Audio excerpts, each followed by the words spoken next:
Liar, Liar, Burning Planet. Elisabeth Finch, a TV writer, expanded her use of inventive fiction outside her screenplays. Peacock's bold storyteller used dramatic narratives to amplify her personal life, which she portrayed as the truth in her now streaming Anatomy of Lies. Vanity Fair Studios is producing the 3-episode documentary series, which is based on the magazine's 2022 exposé. Finch began writing for CW's The Vampire Diaries from 2012 to 2014, after making her debut on HBO's True Blood in 2009.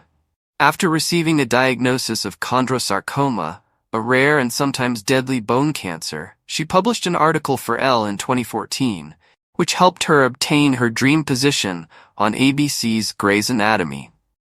This is the same cancer that Debbie Allen's character Catherine Avery had in Grey's, season 15, on Finch's recommendation.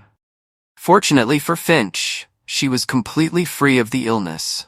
From 2014 to 22, she produced 172 episodes and wrote 13 of them. She made up significant falsehoods, such as the false cancer diagnosis, heinous lies, such as her assistance in removing human remains from Pittsburgh's Tree of Life Synagogue following a massacre in 2018, and just plain strange claims, such as that Anna Paquin had donated her kidney. In recent legal lawsuits, Sean Diddy Combs is accused of many rapes and sexually abusing minors. Jennifer Beyer, Finch's ex-wife, unearths the most terrifying information. After being married in 2020, the couple split up the following year. In the documentary series, Beyer eerily recollects, "I don't know who my wife is," after learning that she had fallen victim to Finch's web of lies. The most startling scenes from Anatomy of Lies are included here. Elisabeth Finch feigned cancer. But how? To pull off her cancer scam, Finch took a number of actions. In the documentary series, former Grey's writer Kylie Donovan claims that she covered her chest with bandages to simulate a chemotherapy port. Another former co-worker of Finch's, Andy Reeser, claims that Finch would cover her head with a scarf to hide alleged chemo-induced hair loss. He claims he was duped when Finch would excuse herself to visit the restroom to puke up after treatment. "It started to really feel like I'm going to attend this person's funeral." Regarding the shooting at the Tree of Life Synagogue, what did Elisabeth Finch say? Finch quickly left work after hearing about the incident on October 27, 2018, and contacted her Grey's co-workers to let them know she was going to Pittsburgh. Finch said she knew several of the 11 deceased and that she had attended synagogue services. Reeser thought that Finch's being there and gathering remnants was helpful.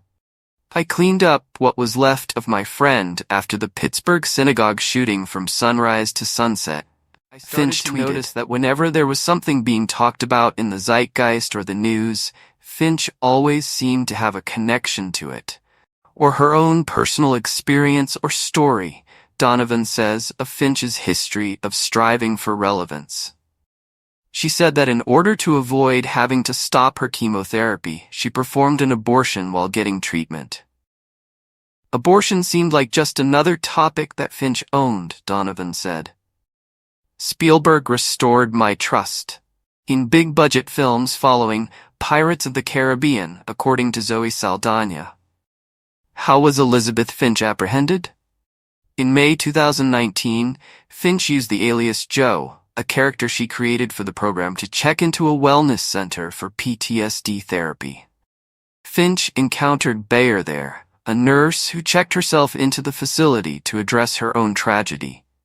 Beyer was hounded and subjected to mental and physical violence by the father of her 5 children. Finch took control of the tale after he committed suicide, claiming to her co-workers that her brother had shot himself. According to Finch, she had to decide whether to take him off of life support. Beyer became aware of a concerning trend months after their 2020 wedding. According to Beyer, Finch is triggered because it seems like other people are receiving attention. She needs the focus on her. She needs the care. Beyer attempted to verify the inconsistencies in Finch's claims by looking through his social media accounts. Beyer claims that on the day of the Synagogue massacre, Finch informed her that she was in Pittsburgh, yet she was seen partying with friends while dressed in a Halloween costume. Beyer also saw that Finch had no scars left behind from her cancer treatments. I met a woman at a mental hospital, Beyer explains, and the reality of my story started hitting. I opened my house to her. I gave her access to my children. I had no idea that she was lying to me. Beyer asserts that the writer attempted to conceal her past cancer diagnosis in order to avoid confronting her. Beyer observes that she eventually confessed to being untruthful, doing so with no emotion, no fear. Finch also acknowledged that when Beyer approached her with proof, she wasn't in the synagogue. Beyer sent an email alerting Grey's Anatomy co-creator Shonda Rhimes to Finch's lies because she felt Rhimes should know the truth. In 2022, Finch left the series after being put on administrative leave. What has been stated by Elisabeth Finch? In the documentary series, Beyer claims that Finch blamed her falsehoods on her constant desire for attention. Finch was adamant that her compulsive lying was solely a product of her real-life trauma. The allegations of childhood beatings from her brother, triggered later in life by the silence and loneliness that came after her knee replacement surgery at age 34. According to a 2022 article by journalist Peter Kiefer of The Ankler, who wrote this after speaking with her. After such a long period of recuperation, everyone naturally exclaimed, "Yay, you're healed," and there was complete silence. According to Kiefer, Finch told him. However, it was eerily silent. Without any support, I resorted to my previous maladaptive coping strategy, which was to fabricate something and lie in order to get attention and support. That silence marked the start of my deception.